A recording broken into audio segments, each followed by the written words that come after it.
It's Nikayla from Side Hustle Pro, and I want to tell you about something exciting. You're watching every dollar, and Walmart Business helps you stretch each one. From office supplies to snacks and cleaning gear, you'll get everyday low prices, plus easy bulk ordering and fast delivery. And with tools like spend tracking and multi-user accounts, staying organized is simple. Save time, money, and hassle at business.walmart.com. It's free to join. Motley Crue, the return of the Carnival of Sins. With performances by Tesla and Extreme. Get tickets Friday at livenation.com. Hey friends, it's Nikayla from the podcast Side Hustle Pro. I'm always looking for ways to keep my kids entertained without screens, and the Yoto Mini has been a total lifesaver. My kids are obsessed. Yoto is a screen-free audio player where kids just pop in a card and listen. Hours of stories, music, podcasts, and more, and no screens or ads. With hundreds of options for ages 0 to 12, it's the perfect gift they'll go back to again and again. Check it out at yotoplay.com. YOTOPLAY.com.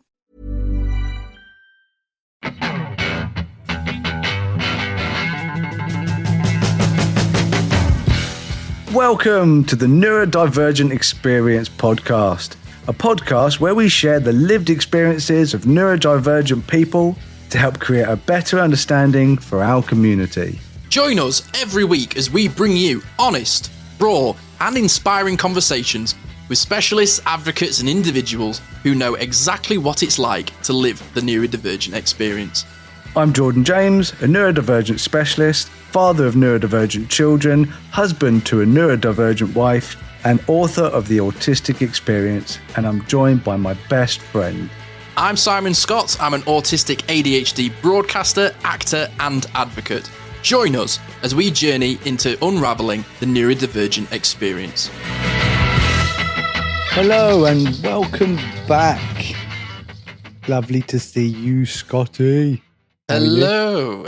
Yes, I was away, wasn't I? I abandoned you for a handful of days, but I have returned to the land of whatever this is. Hello, everyone. Were you gone? I didn't notice. I had a great time, though. I was a bit unwell after coming back, but I went to see Lady Gaga at the weekend. And ooh, la, la, la, la. Excuse my French, it was fucking unbelievable. I'm pretty sure that's not French. Oh, sacre bleu. Sacre bleu. Croissant. But no, honestly, dude, it's like, that's one of the best live shows I've ever been to. I bet I've been to like over 300 gigs, and I was just like absolutely blown away by it all. It was so cool, especially like knowing that she's ND as well. And just like the world that she built and all the concepts and stuff. Oh, it was just absolutely incredible. Blown away. But the like sort of like the come down that I've had from that and like having to like re-regulate back into my working life has just been nothing short of a shit show this week. Like you step away from work for 3 days, and I came back to my desk on Tuesday and I was like, how do I do my job? I've completely forgotten how to do everything. So it's been a really slow transition back into work for me this week. I believe I can top your Lady Gaga concert in Amsterdam with I just got tickets. Would you believe this? I can't believe I got tickets for this. A Beatles tribute band in Crawley. Honestly, I cannot be happier with my Beatles tribute band in Crawley. I raise you, my Beatles tribute band, and I see you on the dance floor. Okay, right, that's good to know. Well, yes, I didn't know you could do dick measuring competitions on the airwaves, but apparently I've just lost one. Yes, yeah, Beatles tribute band. Will Paul McCartney be exploding himself in this show? Have you seen the memes of Paul McCartney playing Live and Let Die and then just combusting into flame? I don't think it quite compares, but in my brain, I'm like, I find the idea of just going to like a local theatre and listening to a tribute band of like songs I really, really know and love, just so much more comfortable than like traveling to Amsterdam with like stressful. It was thousands. I think there's like maybe 500 seats in this entire theater, and I'm like, I think there was like 500 seats in my row. Yeah, exactly. like tens of thousands of people. Yeah, I think there was like 16,000 people that were there, and our seats were just like, oh, holy shit, they were incredible. Yeah. In the words of Danny Glover, I'm too old for this shit. Yes, I suppose. But no, Yeah. it was just unreal. Absolutely unreal. One of the best things I've ever done. So what are we talking about today, Scotty? This sort of comes off the back of I've been working on the Late Diagnosis Club, which is a new podcast, and we've had many discussions about this, which is, would childhood diagnosis have made our life any different? And we have quite a lot of conversations about this, really, don't we, in a way? Yeah, I've got a lot of opinions. Some of them may even be controversial. Ooh, it's not like you. But yeah, no, but it is a sort of like controversial thing, really, I suppose, isn't it? I mean, like when I first got diagnosed at 28, I think the majority of my like mental energy and thought process was questioning, would things have been different if I'd been diagnosed at 7 years old or 14 years old and not at 28? And I go, what would have changed? What trauma would I have probably have maybe not have experienced? What sort of person would I be? Would I be the unmasked advocate that I am now? Is that who I would have become sooner? So all of these questions really did sort of float through my brain in that very sort of raw period after being diagnosed. And then one of the things I love about having conversations with you so much, bro, is you bring me back down to earth and remind me of how naive I am sometimes. That's what we're talking about today is, I've said to you, everything would have been different. And you went, yeah, but would it have been good? Exactly, because I believe that there are a lot of pitfalls to getting an early diagnosis. But before we go into the cons, let's start with the pros. Because let's be honest, I think overall it probably is better. If my final thoughts at the beginning of the podcast is, I think overall nowadays it's definitely better. But I think in my day, in the 80s, when dinosaurs roamed the earth. Let's take you to a different time. Yeah. I actually think that it would have been really bad. But let's get on to the pros. So for you, what is like your first pro of like early, if you had got diagnosed, let's say like before you were 10? I think that's where we can go mentally. So any time before we're 10. Straight off the bat, and this is me thinking nuanced, not like overly idealistic and thinking about what I have now. I think I would have had access to support, accommodations, and validation as to why I am the way I am sooner. So, there were so many times during school where I probably could have used extra time for exams. I definitely could have had more one-on-one time with teachers to sort of help me. And I definitely would have liked a little bit more compassion from a lot of people that I was dealing with. I used to wind people up and frustrate them. So I feel like if I'd had a diagnosis, I feel like I would have been able to have asked for support at school without feeling like a burden. And I feel like accommodations would have been not necessarily given to me, but I would have been at least aware that I could have got accommodations rather than just have you just thought about trying harder. Mm-hmm. And I would have feel validated. I mean, so much of like the trauma and confusion that I carry into my adult mental health life and still battle with a lot of the days these days is I was so confused as to why I saw the world differently. And I would speak to other people and go, do you feel the world like this? Do you see the world like this? And they just look at me like I'd just grown a second head. Whereas I feel like if I'd gone, well, I'm autistic and I don't understand the world, I think people wouldn't have took the piss out of me as much, maybe, and they might have had a little bit more sort of patience with me. I disagree. I will always say that I don't think kids care. So I don't think I would have been bullied less if people knew I was autistic, if they knew that I was ADHD, if they knew I was dyslexic. I think that in fact it would have been worse. So I don't think it would have made a difference to me. So I don't put that as a pro, because for me that goes in the con category. Well, this is why this is a sort of interesting discussion, because these sorts of lists here. But then again, I have to sort of remind myself that I wasn't 10 years old in 2025. I was 10 years old in 2004. So I have to sort of think about like the kids that I was coming to school with as well. I would have thought that it would have been better in 2004. I think that it would have actually been a possible pro for you. Yes. I don't know about kids back then, but I know that things were better than they were in the 80s. I mean, that just goes without saying. Yes, absolutely. So I think, I mean, if I'm, you know, talking about like if I was like 7 or 8 years old, I mean, I was horrifically bullied anyway, so I just think it would have added on to it. So the pro that I would have had is that my family would have been more understanding. Yes. Not necessarily the school, but my family would have been more understanding. My family would have been more patient.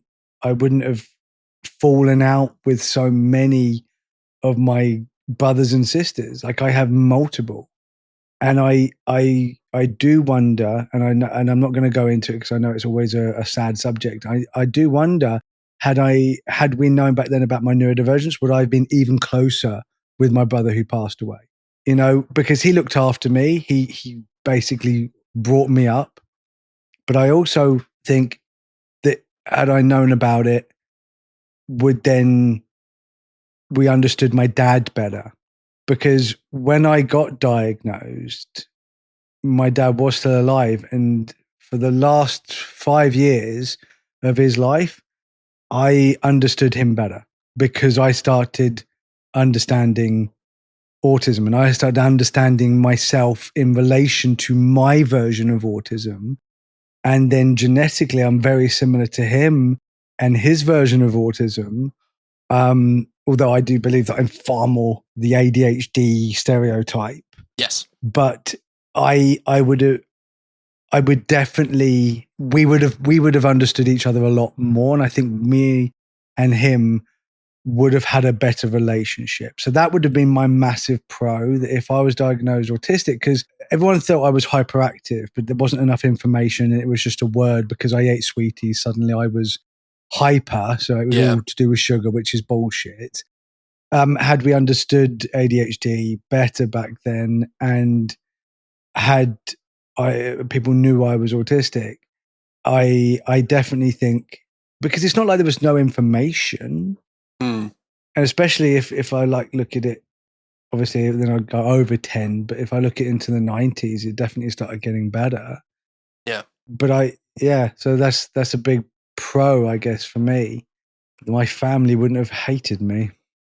But that's the thing, is that's sort of what I sort of feel like with, and you know, you're right, it's sort of like different experiences, but I agree with that. I think my parents would have been a lot less worried about me if they actually had words to explain or understand what I kind of had going on. And also, like, with how much I struggle with being alexithemic, I think having language to sort of describe the experiences that I had going on would have been so helpful, because like that's been so helpful for me in later life, where I've had sensory overwhelm. And rather than just going, "Oh, Simon, why are you being so dramatic?" It's, no, I'm having sensory overwhelm. Yeah. And having that sort of language or being able to explain what was going on would have cleared up so much. Because like, I remember when I was a teenager, a lot of the arguments I would have with my parents was just trying to explain how I was feeling. And then I would say something, they go, "Oh, but I thought you were saying it was this." And it was like, no, move on from that. I'm trying to say this. I'm trying to explain this. And but I'm sorry, but if as long as the understanding is there, then an earlier diagnosis for you would have absolutely been a massive pro.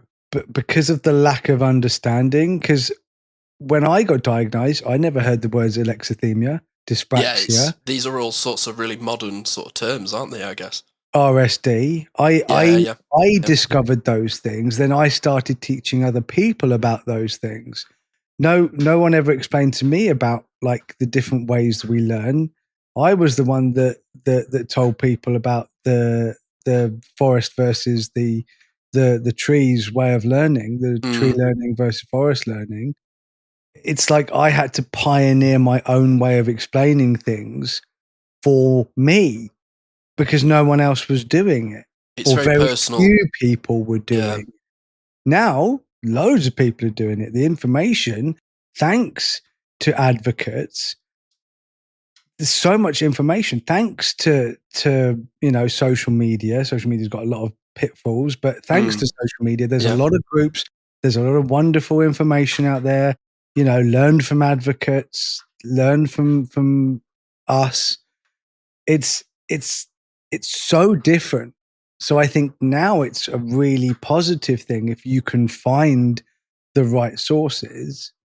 But that's the thing, is that it would have been great for you if you had known about all those things, because you wouldn't verbally have kicked your own arse. Yes, and I think you've nailed that really well, in that I've sort of discussing like compassion from others, or a little bit more patience from teachers, or less worry from my parents. But if I'm truly honest, I think one of the biggest pros is that I would have had more empathy with myself. Yeah. I think I would have been a lot kinder. I think I would have, in the way that I am now, I allow myself time and space, and I respect my own time and space a lot more now. And I also accept that there are certain things I can't do depending on where I'm at that day. And at that time, it was, come on, step up, you're behind, you're not first, you're last. And, oh, dude, I beat the shit out of myself. But I think, if I'm truly honest, a lot of what I'm sort of hoping for, if I was 10 years old now, I think would be a positive. But maybe 20 years ago, not so much. 30 years ago, definitely not. But the one pro that I would definitely say that would have come from a childhood diagnosis would have been the empathy that I would have had towards myself. I definitely would have been a better friend to myself, a little bit kinder, and would have maybe have found a more positive sort of outlook around my self-image, for sure. Yeah. I for me, I think as well, it would have helped explain things when I was having meltdowns at school, because like, even if you didn't understand alexithymia and RSD and all the other like intricate details of being neurodivergent, people always know about meltdowns. Meltdowns is a huge part of it. And when I was having my meltdowns, because I had often overwhelming meltdowns, especially at school, and I think that I would have got more support, and I wouldn't have got suspended. I got suspended a lot, and I got in a lot of fights, as I've discussed, and I had a lot of issues with violence. And I think that would have been dealt with in a better way, rather than just like blame and making me feel worse about it. It would have been, hopefully, because even today, nowadays, it's still not understood properly. But that might have been a pro for me, is that I would have got, more understanding and probably better resources to help me with my meltdowns. And maybe some aids, maybe being able to wear like headphones and things like that in class, and maybe not having to take part in all the sports that I didn't like, and maybe I would have been protected more. I don't know, but I would have hoped so. That's all I can say, is that my pro is that I hope that I would have been helped more.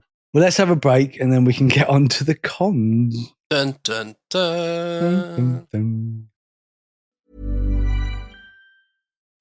Motley Crue, the return of the Carnival of Sins. With performances by Tesla and Extreme. Get tickets Friday at livenation.com. It's Michaela from Side Hustle Pro, and I want to tell you about something exciting. You're watching every dollar, and Walmart Business helps you stretch each one. From office supplies to snacks and cleaning gear, you'll get everyday low prices, plus easy bulk ordering and fast delivery. And with tools like spend tracking and multi-user accounts, staying organized is simple. Save time, money, and hassle at business.walmart.com. It's free to join. This is a Neurodivergent Experience public announcement. If you live in England and you or a loved one is waiting for an autism or ADHD assessment, you don't have to wait years.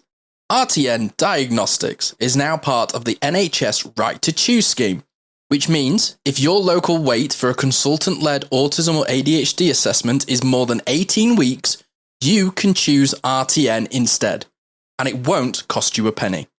Jordan chose RTN for his own family because their care and attention to detail was second to none. They didn't just diagnose autism and ADHD, they looked at the full picture, including PDA, OCD, anxiety, and more. The team is friendly, neuroaffirming, and comprises many neurodivergent individuals, so they truly understand. Getting started is simple.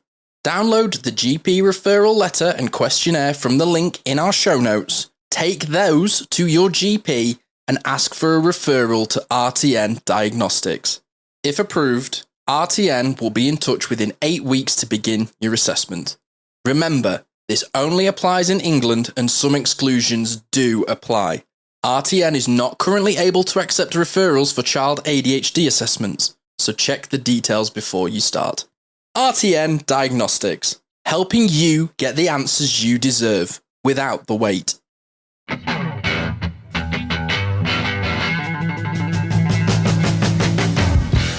Welcome back to the Neurodivergent Experience. We've been asking ourselves a bit of a big question today. Would childhood diagnosis have made a difference in our lives as late diagnosed people? Obviously, it's such a huge life-changing moment to learn who you are. Even if you are a self-identifying person, that's just as valid.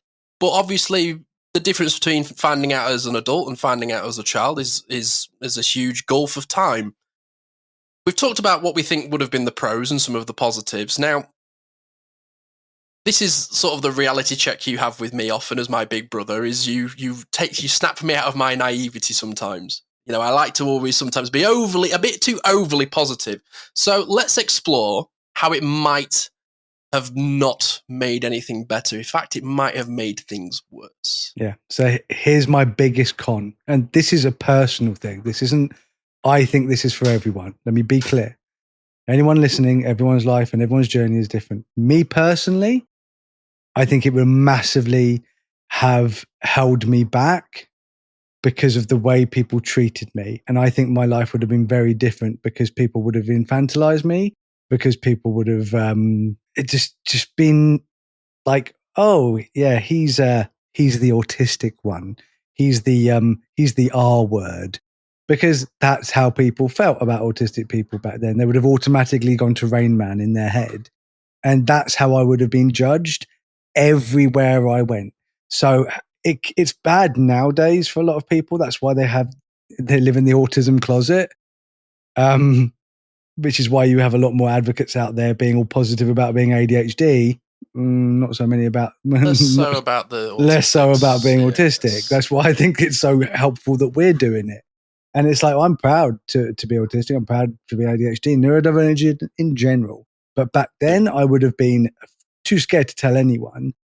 But I do have this horrible fear, and I don't want to say I know this, but dude, 25 years now I've been with Sylvia. We are almost on our 25-year anniversary coming up in January. I'm going to have a cool episode. Sylvia's probably going to try and do another episode. Fingers crossed. But it was a rocky start between Sylvia and I because I already had a negative reputation for being difficult in Poland because I'm called you Polish. had a lot of stigma around you. Yeah. Oh, yeah.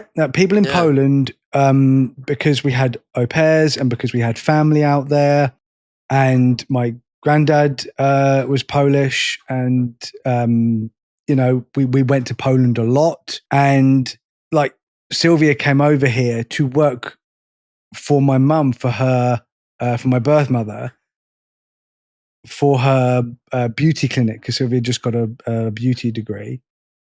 And she straight away had this idea that I was just this awful, troublemaking, disgusting creep person, and like violent and just just not right in the head. Literally, like, you know, people used to do the old twirly round the finger. round the ear, you know, always crazy.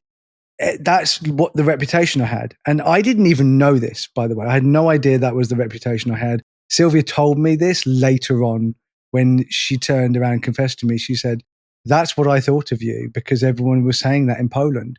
So it's because in Poland, everyone gossiping and like, that's just how it is, you know, especially amongst family and friends. I 100% think Sylvia wouldn't even give me the time of day if she had known that I was autistic back then, based on people's idea of what autism is, which is super, super ironic because Sylvia is also autistic.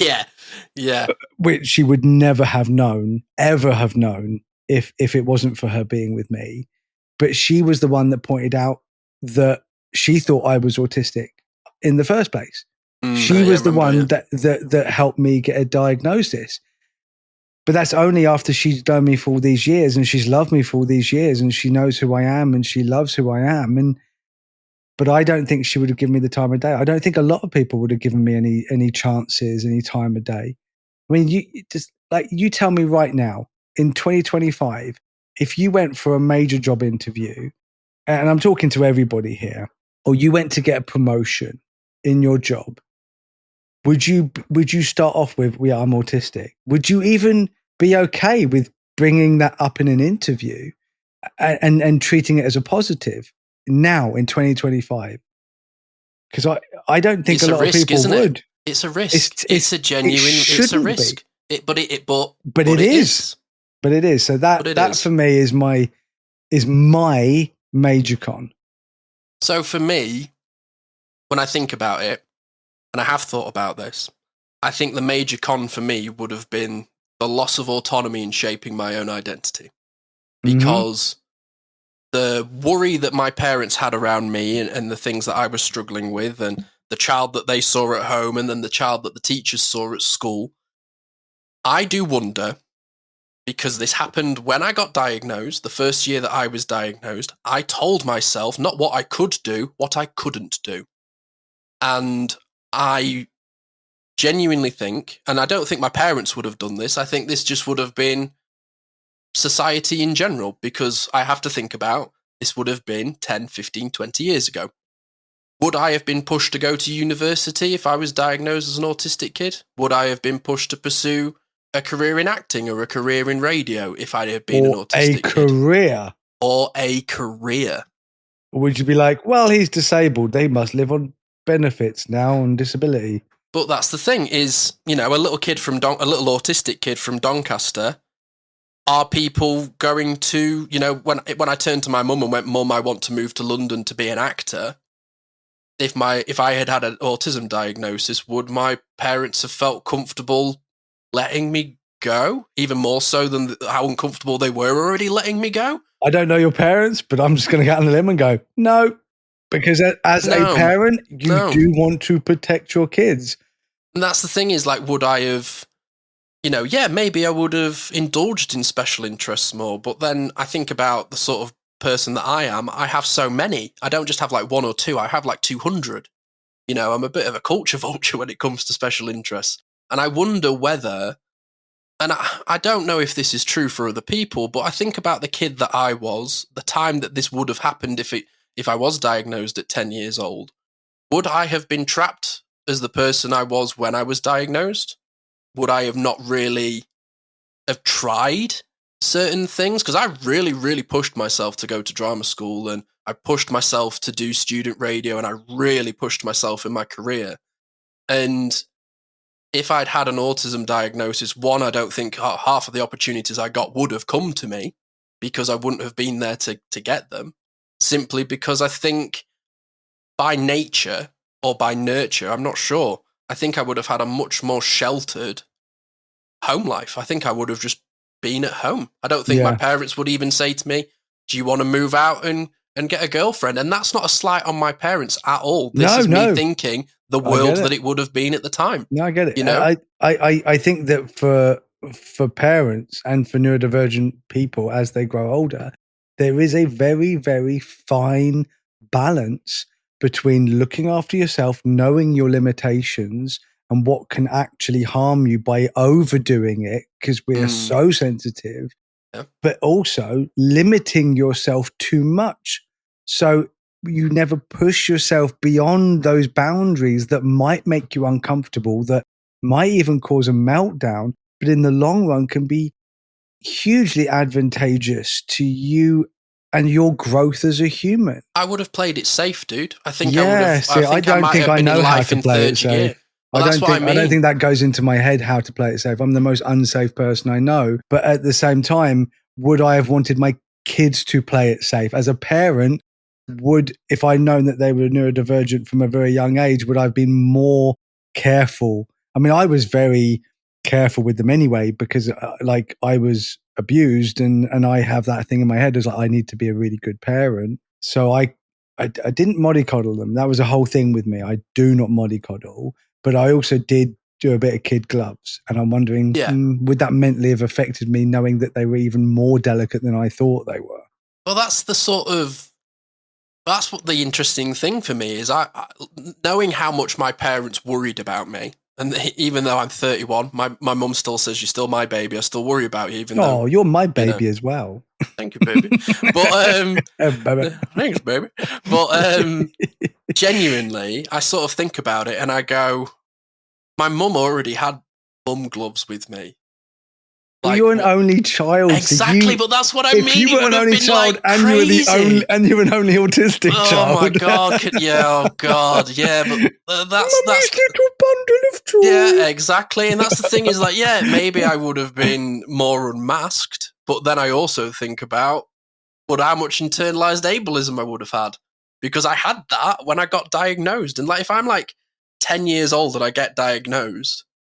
Would I have just stopped playing football? Would I have just stopped? What would I have stopped doing? I think it would have been. I think the perfect scenario, and this goes out to everyone who's listening. The perfect scenario is if your kids are neurodivergent, and you definitely should tell them, because there was a lot of people I remember experiencing in real life and online saying, "Oh, well, maybe I shouldn't."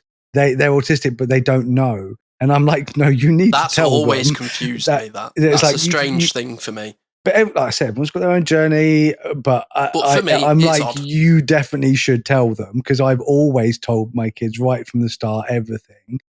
And I think that, but one, you have to be positive about it. You just do, and then you have to put them in the right direction. There's some great books out there nowadays. Not my one's for adults, but there's some great books out there for kids. Dr. Luke Bearden has some great books about kids. But the most important thing, and people really, really need to get over their just cognitive dissonance with this. If you have an autistic child, either you or your husband, wife, partner is neurodivergent in some way, right? You might not qualify for an autism diagnosis, you might not qualify an ADHD, but you most likely will then qualify for dyslexia or some type of neurodivergent, which is part of the alternative neurotype, which we have talked about many, many times. The alternative neurotype, it's genetic, right? If you don't believe me, that's cool. Then you will carry on in your life and you won't help yourself. But as soon as you start opening that door, even if it's only a little bit, you creak open the door ajar and you start letting in the idea that you might be neurodivergent or your partner's neurodivergent. And as soon as you know, then you can learn how to be neurodivergent with your kid. And then it's an experience which will bond you. You can do it together with your child. Yeah. And you can show them, like I showed my kids, the wonderful side of being neurodivergent. And then the ability to be able to manage the harder parts of being neurodivergent because we understand it. And that is the real key. Just sort of reflecting on that and thinking about it with sort of my own experiences of,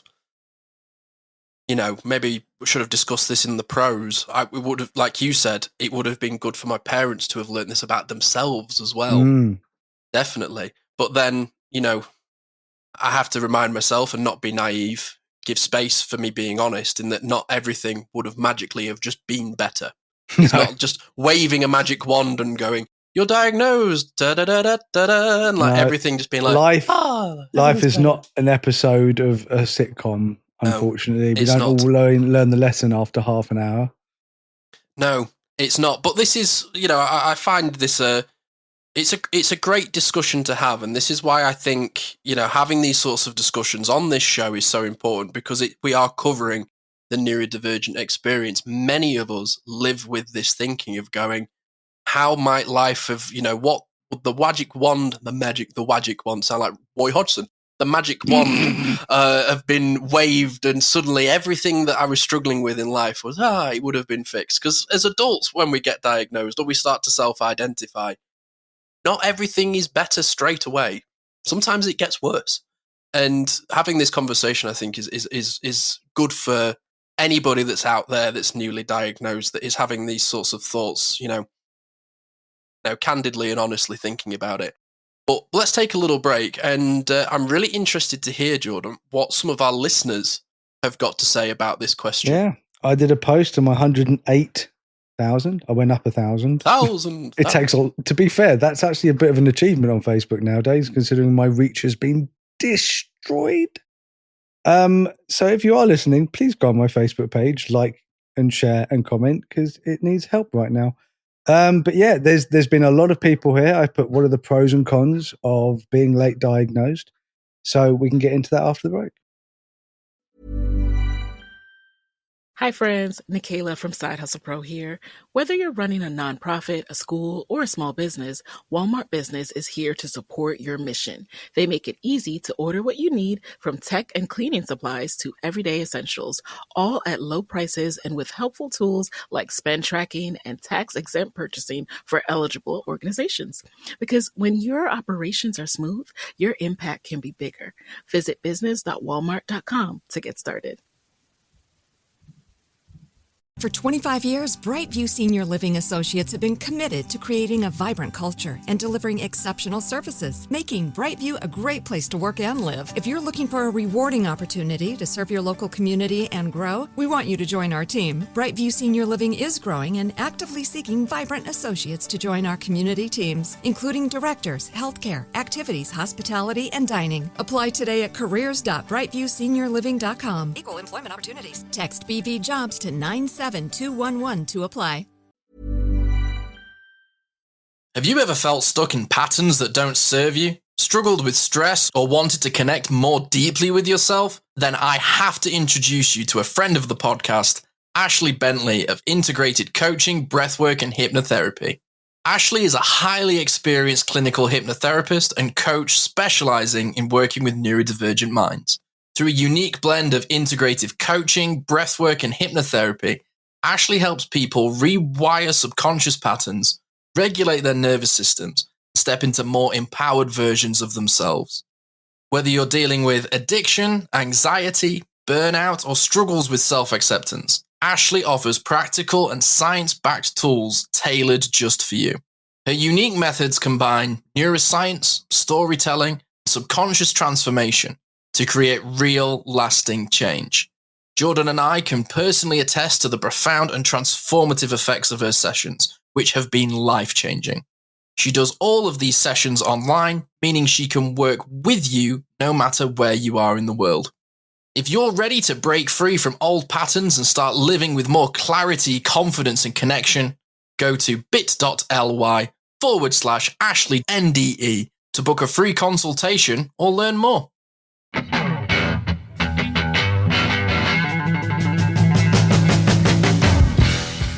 Welcome. Oh, you got me, you bugger. Welcome back to the Neurodivergent Experience. We've been discussing a rather big question. Would childhood diagnosis have made life any different for late diagnosed people? And we've shared our own thoughts and experiences, the pros and cons of what we think may have been different, and that it magically wouldn't have just got better simply because of a diagnosis. But less about us. I'm very intrigued to hear, Jordan, what some of our listeners have had to say about this. So I'm going to do this in a fun way. I haven't prepared any of these in a very, very neurodivergent, demand avoidant way. Excellent, thank you. I haven't actually prepared any of for these. your authenticity. Well, I mean, there's lots of them, so I can just randomly pick some. I don't know whether they're good or not, but oh my God, that's a long one. I'm going to go to Robbie Prosser. Now, I know he doesn't mind me saying his name because he's an advocate. He often tags me in a lot of posts. Very, very nice guy. He's a great man. He's the greatest man I've ever met. I met this guy, though. What a great guy. What a great I liked guy. him. Anyway. Sorry. It just comes so naturally. Oh, God. Anyway, so Robbie says, having a diagnosis confirmed what I already knew. I had realized I was autistic in my mid-20s when I had discussions with my father after he had read an article in a Sunday newspaper about autism. My struggles at school finally made sense, and it was finally confirmed with the diagnosis in 2014. I, however, realized I am also ADHD after a conversation. Sorry, but surprise, surprise. After a conversation with someone who is ADHD. How he described his ADHD traits fitted my traits. I had that did not fit my autism diagnosis. Sorry, dyslexia is kicking in. I was referred for ADHD diagnosis over 3 years ago, and I'm still waiting. Well, we're going to get onto that on the hot topic. While I understand my autistic and ADHD traits, there is no useful support available from adult and autism team. I organize my own support so it fits my own needs and make best use of finances I have. I'm trying my best here, people. I don't, however, have sufficient support and face exclusion due to misuse of safeguarding. I'm not going to say that's a pro or con. I'm just going to say this is this man's story of late diagnosis. But I'm going to say it was a pro for him to be diagnosed at all. Mm. But it is definitely a con that he's not getting the support, because it's pros and cons of late diagnosis, not necessarily pros and cons of being early diagnosed. So somebody says, don't see any cons. I just understand myself a bit better. That's all. That's fair enough. This lady says, diagnosed age 60. It has totally changed my life for the better. So I wish I'd known decades ago. So obviously for her, I think that it would have made a massive difference just understanding herself earlier, you know. But when you get into your 60s, I mean, we're quite fortunate. We were both in you were in your late 20s. I was in my mid 30s. So I think that even that's like pretty good. Someone says, pros, it has answered a lot of questions. That's definitely the same for me. Cons, there is no support. I am having to rely on YouTube videos from other late diagnosed people to make sense of it all. Seems that's always a common theme. I mean, when I was late diagnosed, like I said, that they didn't know any of the terminology. I had to learn everything myself. I didn't have YouTube videos and things to go to at that time. So yeah, that's why I literally made a bunch of YouTube videos. It was the only time I ever made YouTube videos, was literally I had like 6 or 7 videos where I just like, this is what I needed to know when I was diagnosed, and it just helped people. It's quite funny because that's like so old, and I'm talking about synaptic pruning even back then. Yeah. Pro, I understand my eating or lack of better and try to be kinder to myself. See, that's a really interesting one, because imagine you understood ARFID or you know, eating disorders and how they're linked to autism, because there's so many people that when they're younger, and I'm guilty of doing this with my own daughter, of like, oh, it's on the plate, eat it. I had that. I think that would have been a bit of a game changer. I'm just seeing one here, which I think is it's cleverly written. Con, it can provide a narrative about why life has been so hard, and you can embrace an unfortunate mentality towards life. Pro, it can provide a narrative about why life has been so hard, and you can forgive yourself and better understand yourself moving forward. Oh, I do have another con actually, and I think this is like an obvious con, is the fact that it can hold people back. Like we said with you, is like, would you have pushed yourself? But like it can just hold people back because of the expectations that are put on them are less than. But at the same time, it's kind of difficult for me, because this might sound controversial, but it's almost like if you're diagnosed, and I know this isn't true, this is just how it is for me, that if I'm diagnosed very, very young, in my brain, I'm not as tough as I am now. Like I didn't tough it out. I get that. And I do believe that a lot of the problems that I've had in life, a lot of the anger I've had, a lot of the mental health issues is because I've had to tough it out. But I also think that a lot of positives I have in my life of how I don't give up, how I push myself, how much I've achieved, like how successful I am, not only as a parent, as a husband, as a friend, but as a person. And I got to like manager status in my work, and I will fight. I fight on this podcast. Like I fight for our people. I'm doing this podcast because I'm fight. And so I could literally do a whole list of pros and cons about like being a fighter. Like has it damaged me? Yes. Has it benefited me? Yes. So it's, like I said, it's a very, very fine line. And I think that it's not just being early diagnosed, which again, let me make it clear. I do think that's the best thing, especially nowadays. Yes. Today. But I think it's how you then go about teaching your young neurodivergent person how being neurodivergent is actually good, as well as finding support for their disabilities. It's research, listen, understand. It's all there. I just wish there was more help. These people I'm reading, they're just like, I need help. Yeah. I need help. Yeah. Let me just read one more here, because this touched on something I discussed in a very early episode. I wasn't identified as specifically autistic at 3, but had not yet acquired speech, and my parents were advised to stick me in an institution and start their family again. Crikey, this is from a long time ago. So had there been an official diagnosis and more pressure, things may have turned out a lot worse for me. I could have been put through ABA, although parenting at the time was pretty much based on ABA principles that did not turn out great for me. So the big con, for me having lost 50 years of my life trying to make my brain function in a way it wasn't designed to, is in reality wishful thinking. And their pro is having been identified in a much more neuroaffirming time means I now understand how to work with my brain and not against it. I still carry a lot of damage from the last 50 years, but I'm finally healing and looking forward to having a better next half century. And that's sort of how, that sums it up really well for me, in that, if I'd been diagnosed at 10 years old, if you had been diagnosed at 10 years old, the zeitgeist would have really had a huge effect on where we would have been at in life. Like if we'd been diagnosed in the 40s, Christ, the life experience that you would have had. And I have so much empathy with this lost generation of autistic people, that were born in the 50s, the 60s, the 70s, that have grown up with so much confusion and so much prejudice, and even like self-prejudice and internalized ableism, feeling like an alien, this cocktail that so many of us experience. My heart literally goes out to so many of these people that struggle and have spent so much of their life and now feel like they have regret because they were missed, this lost generation. But again, if you had been diagnosed in the 50s and the 60s and the 70s, it could have been a lot worse.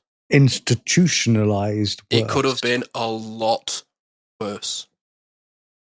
Yeah.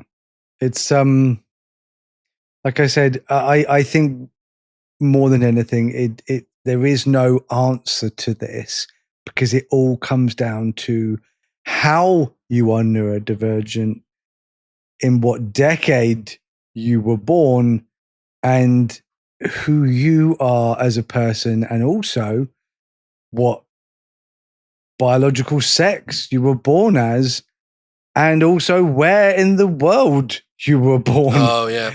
There's so many variants, because the human race is so diverse, that there is no right or wrong answer.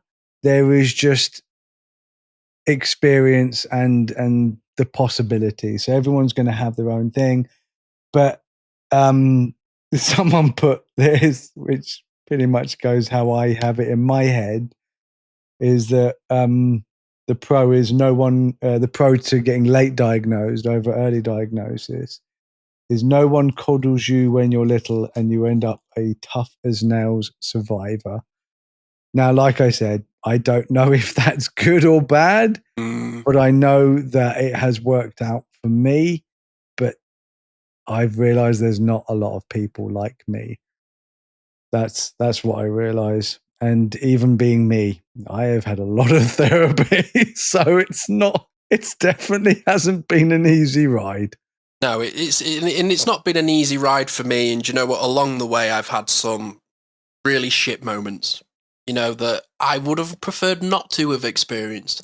But I have to remind myself that the man that I am sitting with my big bro at this microphone, talking to you, the listener, I would not be the man that I am if I'd not experienced the things that I've experienced. And do you know what, dude? There are some days where I feel mentally really frail and quite naive and childish. And then there's some days I'm fucking tough as old boots.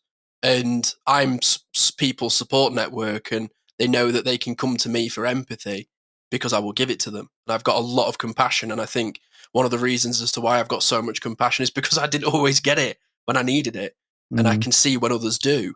So, I think we could talk about this for hours and hours and hours, but I think you're so right. It so depends on who you are as a person, the people that you were born into in this world, the community, the culture, the country.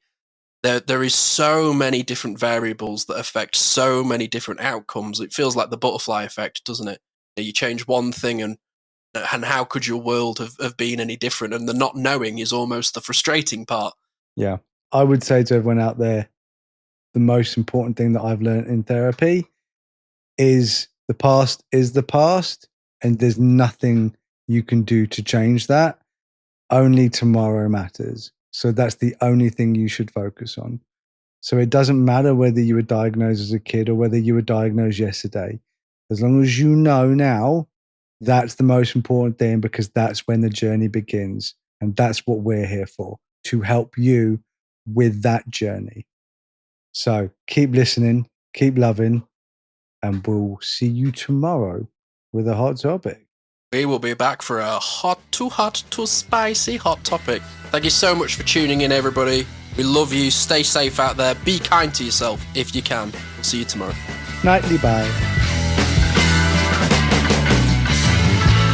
Thanks for tuning in to the Neurodivergent Experience. We hope today's episode sparked something for you, whether it's a new idea, a bit of validation, or just a moment of connection. Remember, new episodes are every week, so be sure to join us for the next one for more conversations and insights into the neurodivergent experience. If you've enjoyed this podcast, help us grow.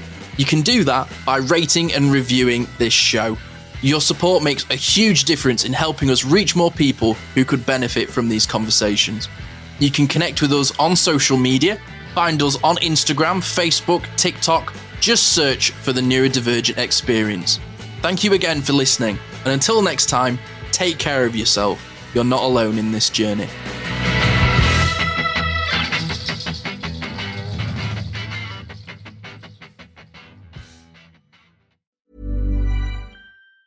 Hey friends, it's Nikayla from the podcast Side Hustle Pro. I'm always looking for ways to keep my kids entertained without screens, and the Yoto Mini has been a total lifesaver. My kids are obsessed. Yoto is a screen-free audio player where kids just pop in a card and listen. Hours of stories, music, podcasts, and more, and no screens or ads. With hundreds of options for ages 0 to 12, it's the perfect gift they'll go back to again and again. Check it out at yotoplay.com. YOTOPLAY.com. Why choose a Sleep Number smart bed? Can I make my site softer? Can I make my site firmer? Can we sleep cooler? Sleep Number does that. Cools up to 8 times faster and lets you choose your ideal comfort on either side. Your Sleep Number setting. Enjoy personalized comfort for better sleep night after night. It's our Black Friday sale. Recharge this season with a bundle of cozy, soothing comfort. Now only $17.99 for our C2 mattress and base, plus free premium delivery. Prices higher in Alaska and Hawaii. Check it out at a Sleep Number store or sleepnumber.com today.